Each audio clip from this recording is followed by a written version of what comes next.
Yo, what's up everybody? Welcome back to the channel. Got a little update with the FJ Cruiser. I know I said long ago I was going to put a muffler on this thing, and I cut off the old muffler. Let me show you that big heavy junker. That's it right there. Coming up on 200,000 miles. I think I got 195 or something like that, but it's big, long, heavy, and it's very restricted now that I have the new one in there. So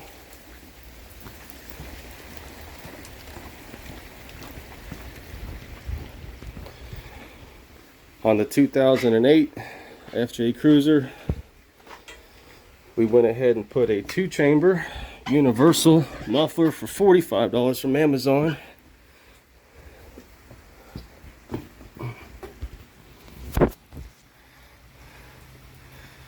And this is it. So you got your pipe coming off right there if you're off your two cylinder banks.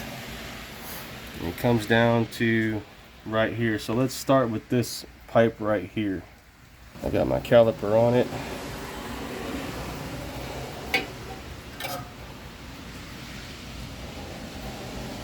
.4. We're going ahead and call it a 2.5, though it's really not. If you go to get a clamp for it that's a 2.5, it's probably going to be too big. You're going to want to get a 2 1/4.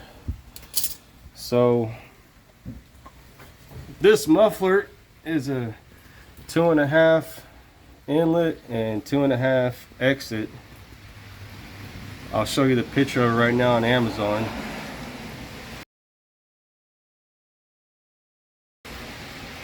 And I had gotten this from a bin store for like $1. They're usually like 15 bucks.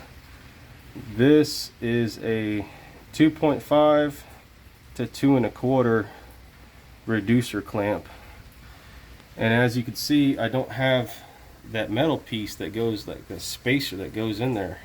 So I took that out. So even though this is a 2.5 and this part is a 2.5, it would clamp tight to this, to the muffler, but it wouldn't clamp tight to this because we have an awkward diameter pipe on these Toyotas. So you got to kind of get creative, and I didn't want to take it to the welding shop and spend $200. So I used what I had, and it works out really good. It doesn't leak very much. You can see a little bit of black residue right there, but man, I'm not concerned about it because I got it dumping right here. So so it's a 2.5 and 2 1/4. It, like I said, it fit tight around the muffler. It didn't fit so tight here, so I took some thin metal that was pliable and wrapped it around until it was thick enough, and then I took the spacer out and I clamped the crap out of this clamp until it fits really tight, as tight as I can get it. And man, that was it. So this muffler works out really good. And what I did for the downpipe is I got this also from a bin store. It was like a 90. And what I excuse me. So I got this from a bin store as well. It's a 90 and it's a 2.5 as well. And I thought I'd have to butt it up and clamp it or whatever, but since it was at an angle, it's like this on both sides. You can see it's like at an angle on both sides.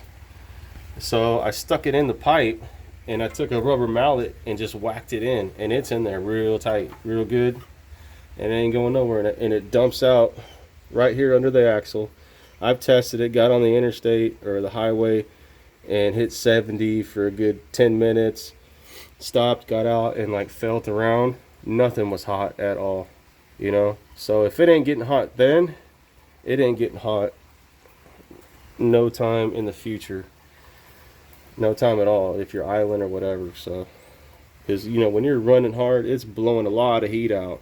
I know, because I've melted mud flaps before from exhaust tips. That was my mistake. But yeah, this setup works really good. You don't smell anything inside the cabin. And one other thing I wanted to talk about is hangers. So there's no hanger from the tip all the way up to right here. I'm using the stock hanger. This is the first hanger that holds on to it.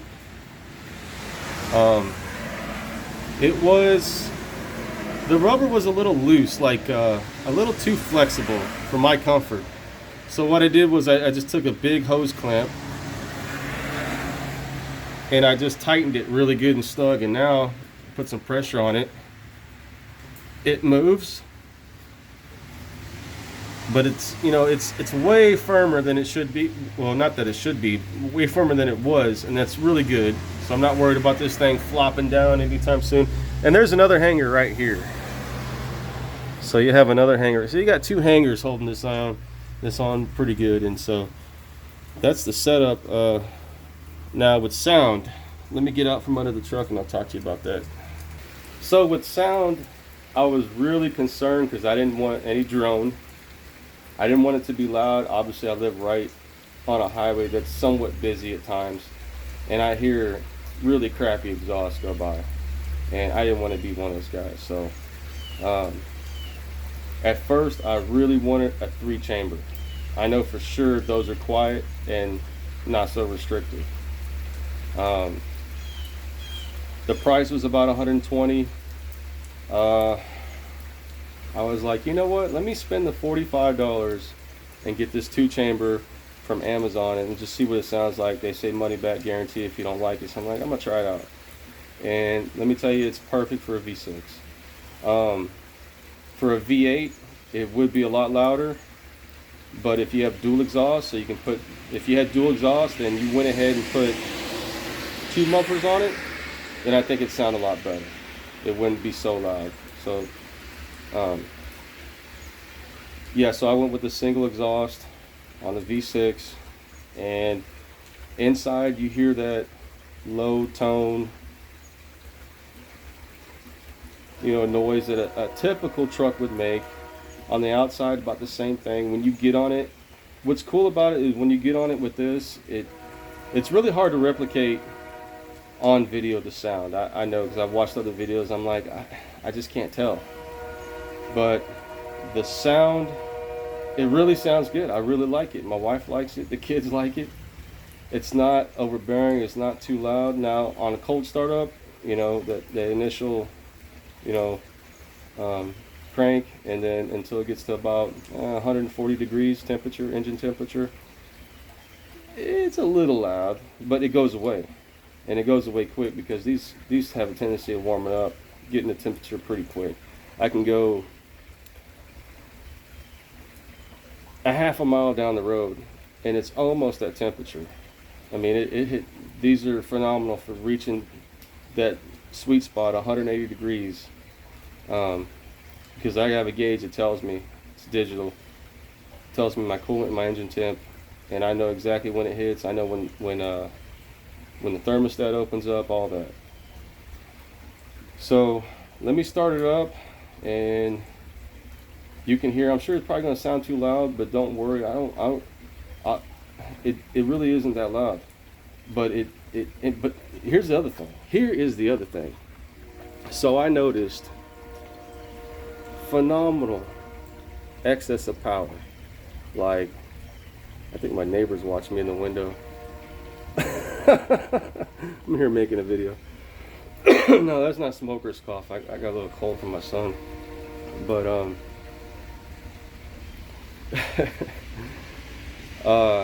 man, it's like you pulled a cork out.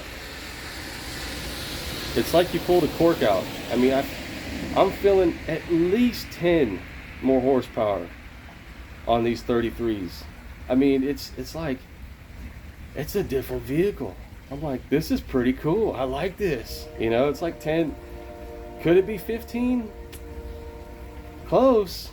I'm telling you, that one was just corked up, man. It was stopped up. This thing flows, and I'm noticing my engine temp, you know, it will reach about 185 on a day that's in the 60s. 180, yeah, about 185, and fluctuate between 180, 185, 187. When it's hot outside, like 100, it gets up to like 195. Now it's not summer yet, so I can't tell you about the temperature fluctuation now with this muffler on, but I can tell you right now, with 60-degree weather, it's like when it's usually 185, it's 182, 183. So I'm like, it's letting the air flow out, it's letting the heat go out. This is good for the motor too.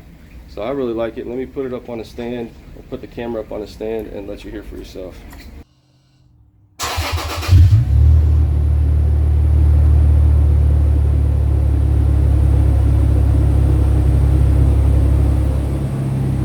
So in person, that's really no more louder than the actual belt-driven fan that's up under the hood. You know that thing's already loud. It's just loud naturally. So let's go for a ride and get it warmed up, and we'll do a 0 to 60 run, and we'll wait till it hits 180 degrees before we do that. So here we are on the inside of the cab. It is obviously the next day, the next morning. I lost the video, so we're just gonna continue on here.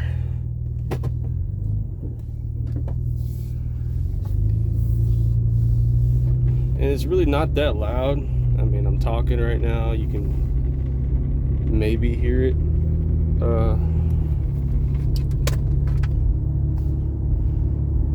In the background, the exhaust.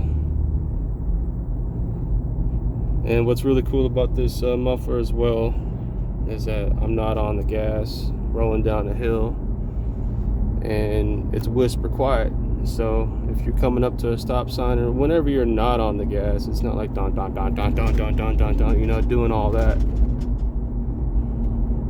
Which it ain't bad, but you know, that's not something I particularly wanted for this vehicle profile.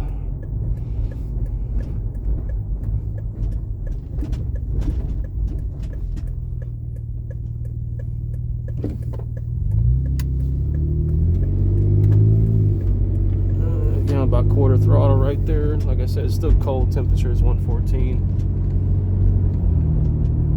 It is 51 degrees outside. I'm gonna stroll over to the car wash,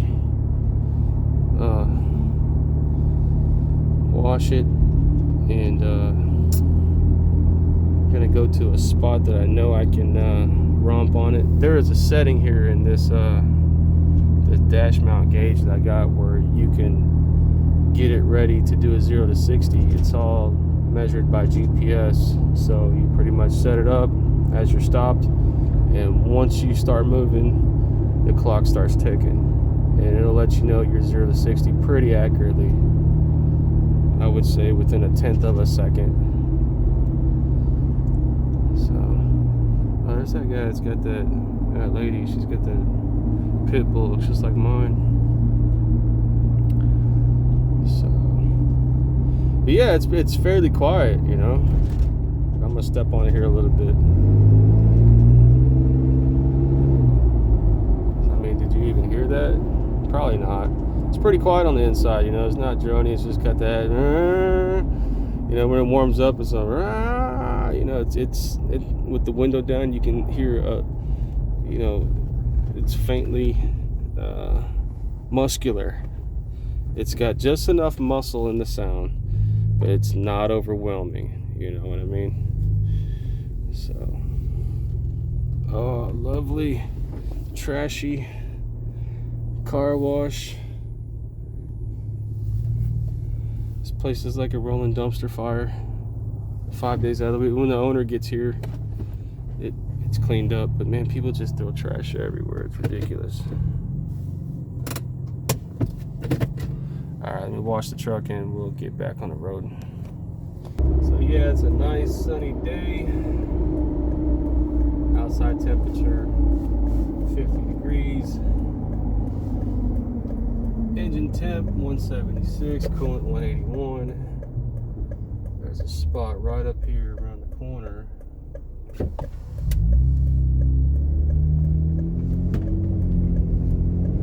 Up on top of the hill where I know I can get on it. Now you gotta remember, this truck was pretty heavy to begin with. Now I have a steel bumper in the front and one in the back. I got 1/4-inch plating underneath my transmission, protecting that. That's probably like a 3 foot by 4 foot square. Heavy, thick 1/4-inch steel. I got the roof rack, I got the rock sliders, I got 33s, and I got a 33-inch spare. So let me stop right here. Put the 4-ways on, and let's get this thing started. Now this thing will activate as soon as I start moving. Alright, here we go.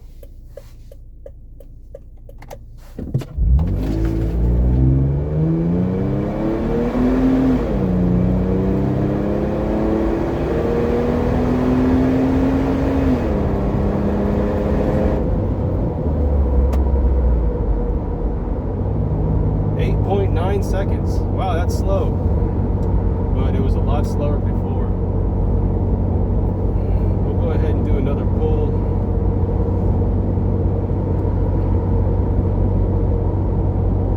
On this road over here. Alright, here we go. 3, 2, 1.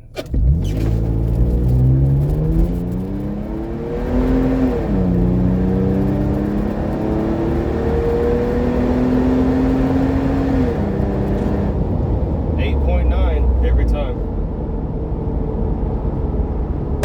Well, that's it, y'all. I thought it was faster, but well, looks like the camera got a little crooked on that one. 8.9. Let me pull it in the garage and I'll show you the gauge cluster here, showing me that time.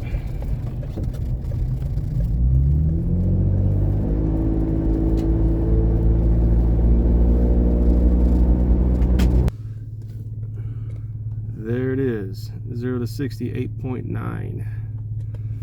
I'm gonna post the times on a stock FJ. I think it's somewhere here online, and that's it for the channel. That's it for the video. Hopefully that's not it for the channel. Still got some other things coming. I got a 2-chamber muffler I'm gonna put on the. Oh, my tree crashed. That sucks. Oh well, I got more. I got too many. Anybody need some wood? All right, we're getting out of here. Hook up this trailer here. Yeah, let's hook up this little trailer and get going. What's up, Frankie? Did you get that squirrel? Where's the squirrel? Oh, he wants a squirrel. All right, we'll see y'all later.